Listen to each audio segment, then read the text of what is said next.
شاہ ولی اللہ کے ایک اور ساتھی شاہ محمد عاشق پھلت میں پیدا ہوئے، اور یہ ضلع مظفر نگر میں ایک جگہ ہے۔ یہ شاہ ولی اللہ کے کزن تھے۔ آپ نے بھی شاہ ولی اللہ سے تعلیم حاصل کی۔ 1144 میں آپ حج کے لیے شاہ ولی اللہ کے ساتھ ہی تشریف لے گئے، اور شیخ ابو طاہر کردی مدنی سے آپ نے بھی تعلیم حاصل کی۔ 1187 میں آپ نے وفات پائی۔ شاہ عبدالعزیز، شاہ رفیع الدین، سید ابو سعید بریلوی اور بہت ساری تحریک کی شخصیات جو تھیں ان کو آپ نے تعلیم دی۔ شاہ محمد عاشق کی ایک کتاب تصوف کی مفصل مطالعہ پر مشتمل ہے۔ آپ نے کچھ اور کتابیں بھی تحریر کی۔ خواجہ محمد امین کشمیری نے بھی شاہ ولی اللہ تحریک کی ترقی میں ایک کردار ادا کیا۔ آپ بخارا میں پیدا ہوئے اور دہلی میں قیام پذیر رہے۔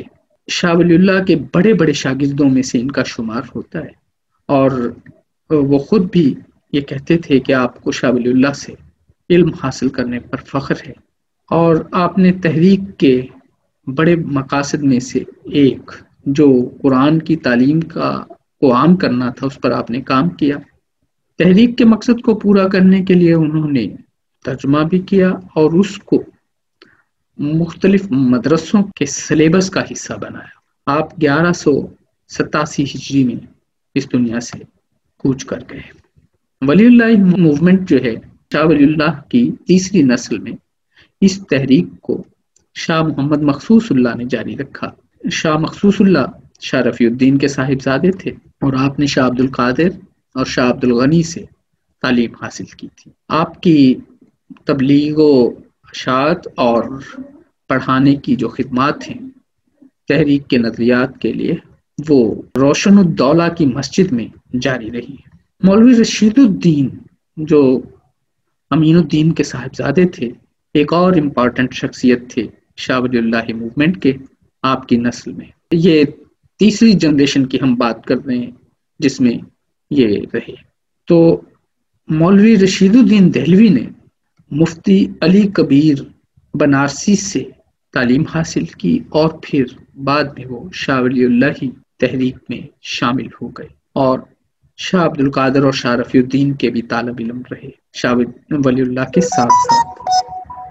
تو گورنمنٹ نے یہ چاہا کہ آپ کو قاضی بنا دیں، جو مغلیہ حکومت تھی، لیکن انہوں نے اس پوزیشن کو قبول کرنے سے انکار کر دیا، اس لیے کہ آپ نے کہا کہ میں ولی اللہ تحریک کے لیے کام کرنے کے میں مصروف ہوں، میں یہ فریضہ انجام نہیں دے سکتا۔ تاہم انہوں نے عربی کے ٹیچر کی جو خدمات تھیں وہ حاصل کر لیں، اور مدرسے میں عربی پڑھاتے رہے۔ 1857 میں آپ کی وفات ہوئی۔ ولی اللہ موومنٹ کی یہ جو شخصیات ہیں یہ ساؤتھ ایشیا کے مختلف حصوں سے تھیں، اور ان سب نے اسلام کی اور تحریک کے مقاصد کو، نظریات کو عام کرنے کے لیے خصوصی طور پر کام کیا۔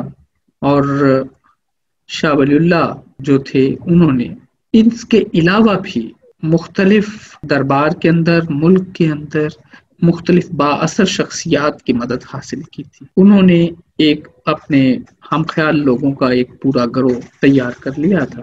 شاہ ولی اللہ کے نجیب الدولہ کے ساتھ جو روہیلا سردار تھا ان کے ساتھ بہت اچھے تعلقات تھے۔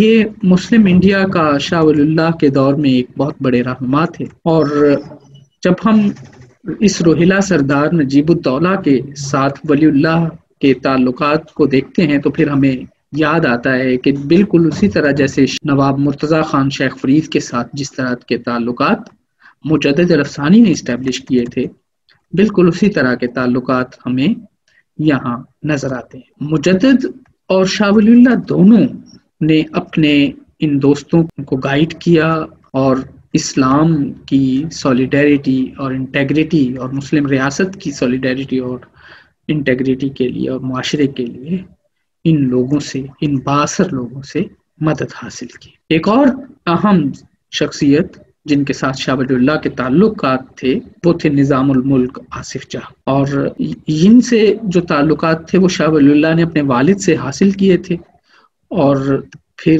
ان کے ساتھ مل کر انہوں نے اپنی کوششوں کے ساتھ آصف جاہ کو بھی ملا لیا، اور آصف جاہ کے جو بڑے تھے وہ وقار کو سب کانٹیننٹ میں حاصل کرنے کا حصہ رہ چکے تھے شاہ جہان کے بعد کے دنوں میں اس وقت سے، لہذا شاہ ولی اللہ نے بڑی کامیابی سے اپنے تعلقات ان کے ساتھ قائم کیے، اور جب کبھی ضرورت پڑی تو اہم معاملات پر آپ کو نصیحتیں کی۔